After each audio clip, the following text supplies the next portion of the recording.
অনেক মানুষ দেখবেন প্রশ্ন করে মালাকুল মউত একসাথে এতগুলা মানুষের জান কিভাবে কবজ করে, প্রশ্ন করে না? এখানে 10 জন, ওইখানে 10 জন, আমেরিকা 50 জন, বাংলাদেশে 100 জন, এক এট এ টাইম মানুষ মারা যায়। এতগুলো মানুষ কিভাবে মালাকুল মউত একা মানুষের জান কবজ করে?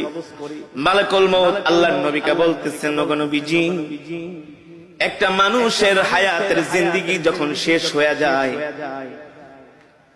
আল্লাহ তাআলার আরশে আজিমে একটা গাছ আছে, ওই গাছের সাথে এক পাতা আছে, প্রত্যেকটা পাতায় পাতায় এক একটা মানুষের হায়াতের জিন্দেগি লেখা থাকে। যখন তার হায়াতের জিন্দেগি শেষ হয়ে যায়, 40 দিন বাকি থাকে, তার হায়াতের জিন্দেগির ওই গাছের পাতাটা হলুদ বর্ণ হয়ে যায় 40 দিন আগে।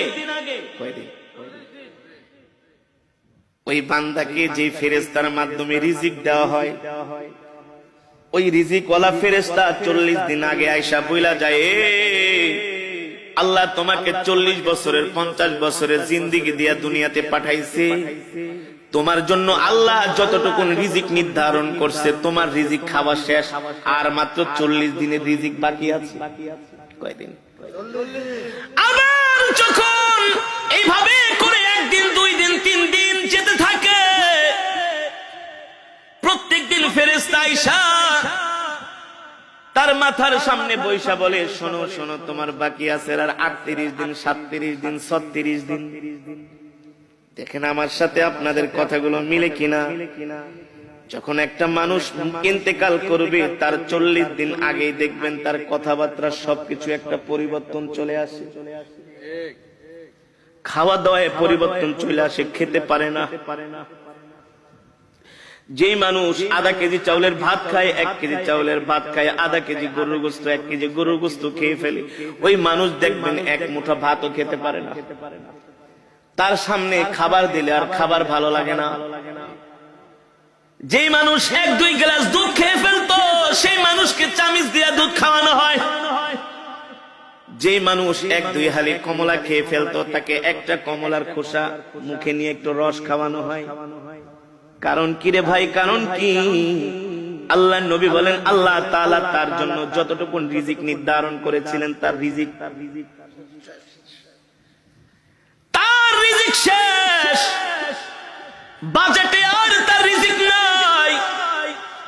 আর মালাকুল মউত আয়েশা বলে, শোন, তোর বাকি আছে আর মাত্র 3 দিন। 40 দিনের থেকে কয়দিন? দেখবেন একটা মানুষ মৃত্যুর 3 দিন আগে তার কথাবার্তা আরো চেঞ্জ হয়ে যায়।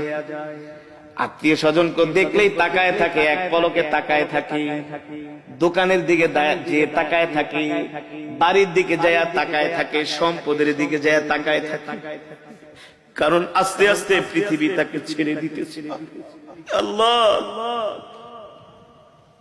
আল্লাহ,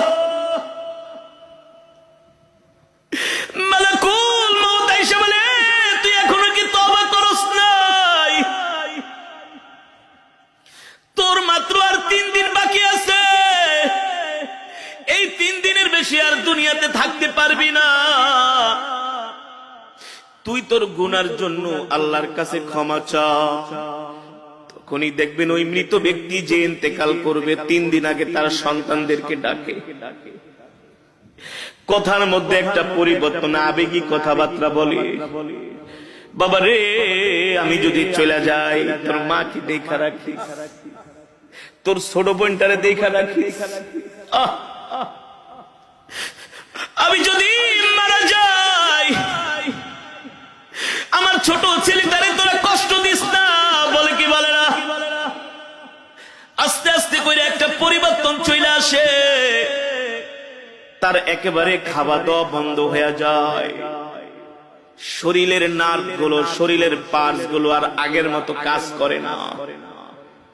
কারণ সে মৃত্যুর জন্য তৈয়ার হচ্ছে।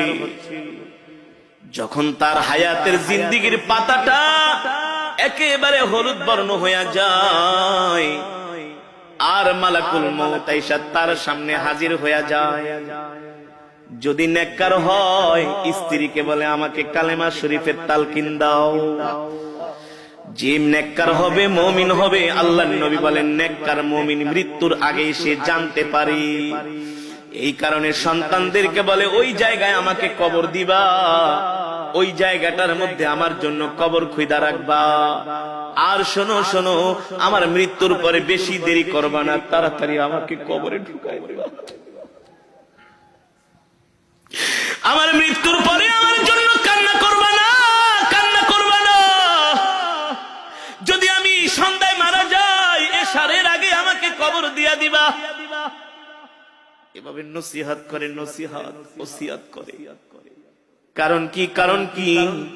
আল্লাহ নবী সরকারে দো আলম বলেন নেককার ব্যক্তির মৃত্যুর আগে সে সব জানতে পারে, সব দেখতে পায়। এ কারণে একজন জান্নাতি মানুষ সব সময় মৃত্যুর জন্য তৈয়ার থাকে, প্রস্তুত থাকে। ঠিক কিনা বলেন?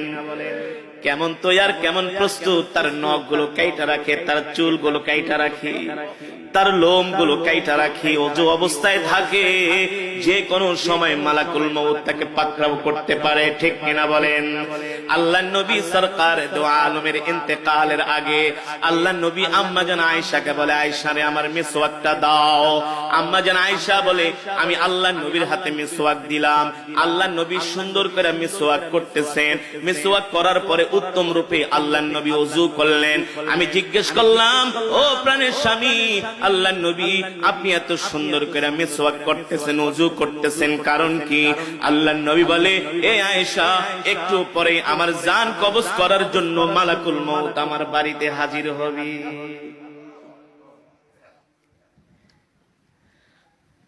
মৃত্যু এমন একটা কঠিন বিষয়, আল্লাহ তাআলা বলে এই মৃত্যু থেকে কেউ বাঁচতে পারে নাই, তোরাও বাঁচতে পারবি না রে বান্দা। এবার আল্লাহর নবী জিজ্ঞেস করে, মালাকুল মউত, আপনি এতগুলো মানুষের জান কিভাবে কবজ করেন? মালাকুল মউত বলে, গো আল্লাহর নবী, আপনার সামনে যদি একটা পেয়ালা থাকে আর ওই পেয়ালার মধ্যে যদি হাজার হাজার পিঁপড়া থাকে, আপনি চাইলে একটা পিঁপড়াও মারতে পারবেন, চাইলে 100 পিঁপড়াও একসাথে মারতে পারবেন। পারবেন না? মালাকুল মউত বলে, সবার চেহারা আমার সামনে উপস্থিত থাকে। যখন তার হায়াতের জিন্দেগীর পাতাটা যখন হলুদ বর্ণ হয়ে যায়, আমি মালাকুল মউত তাকে আস্তে আস্তে করে সতর্ক করি। দিন যায়, দিন যায়, রাত যায়, আমি তাকে সতর্ক করি। যখন তার একেবারে হায়াতের জিন্দেগীর পাতাটা আস্তে করে জমিন থেকে, আস্তে করে গাছ থেকে খসে জমিনের দিকে আসে, তখন আমি মালাকুল মউত তার জান কবজ করার জন্য তার বাড়িতে হাজির হই। হইতে পারে সেটা দুপুর বেলা, হতে পারে সেটা রাত 3টা 5 মিনিট। ঠিক কিনা বলেন? অনেক মানুষ দুপুরে মারা যায়, যায় না? দুপুর 2টা বাজে মারা যায়। আমরা মনে মনে বলি, আহ, লোকটা দুপুরের খাওয়ানো খাইতে পারলো না। আরে আল্লাহ চাইলে তো তাকে দুপুরের খাবারটা খাওয়াই মরণ দিতে পারতেন। ঠিক কিনা বলেন? আল্লাহ বলেন, না না না, ইদা জা আজালুহুম লা ইস্তাখিরুনা সাআতাও ওয়া লা ইস্তাকদিমুন। আমি আল্লাহ প্রত্যেকটা মানুষের হায়াতের জিন্দেগীর একটা সময় নির্ধারণ করছি। এ বান্দা, তোমার মৃত্যু 1 মিনিট আগেও হবে না, তোমার মৃত্যু 1 মিনিট পরেও হবে না। আমি আল্লাহ যখন নির্ধারণ করছি তখনই তোমার কেবল মৃত্যু হবে। ঠিক কিনা বলেন? এবার সাহাবীরা মৃত্যুর যন্ত্রণার কথা শুনে তারা কান্না করা শুরু করে দিলেন। আল্লাহর নবী বলে, সাহাবীরা তোমরা কান্না করো না, তোমাদের জন্য সুসংবাদ হলো, যারা মুমিন হবে, যারা জান্নাতি হবে, তাদের জান কবজ করার জন্য আল্লাহ তাআলা জান্নাত থেকে একটা সাদা রুমাল পাঠাবে। জোরে বলেন সুবহানাল্লাহ। আল্লাহ তাআলা জান্নাত থেকে একটা খুশবু দিয়া দিবে। মালাকুল মউত কি, এ মালাকুল মউত, যা যা, এই সাদা রুমাল আর খুশবুটা নিয়ে আমার বান্দার সামনে হাজির হ। তাফসীরের মধ্যে এসেছে, মালাকুল মউত জান্নাতের মধ্যে রাইয়ান নামক একটা সুগন্ধি আছে। নাম কি? এই সুগন্ধি আর একটা সাদা রুমাল নিয়া, যিনি নেককার বান্দা, আল্লাহওয়ালা বান্দা, যিনি কোনোদিন গুনাহ করে নাই, আল্লাহ তাআলার সাথে নাফরমানি করে নাই, মানুষের হক মেরে খায় নাই, মানুষকে কষ্ট দেয় নাই, আল্লাহ তাআলার হুকুম মেনেছে, আল্লাহ তাআলার বিধান মেনেছে, মালাকুল মউত সাদা একটা রুমাল নিয়া জান্নাতের খুশবুর একটা বিশাল একটা খুশবু নিয়া ওই মালাকুল মউত আইসা মৃত্যু ব্যক্তির সামনে হাজির হবে আর বলবে, ইয়া আইয়াতুহান নাফসুল মুতমাইন্না ইরজিই ইলা রাব্বিকি রাদিয়াতাম মারদিয়া ফাদখুলি ফি ইবাদি ওয়াদখুলি জান্নাতি। আল্লাহ ডাক দিয়া বলে, এ প্রশান্ত আত্মা, এ নেককার আত্মা, এ জান্নাতি আত্মা, তুই বের হয়ে আয়, বের হয়ে আয়।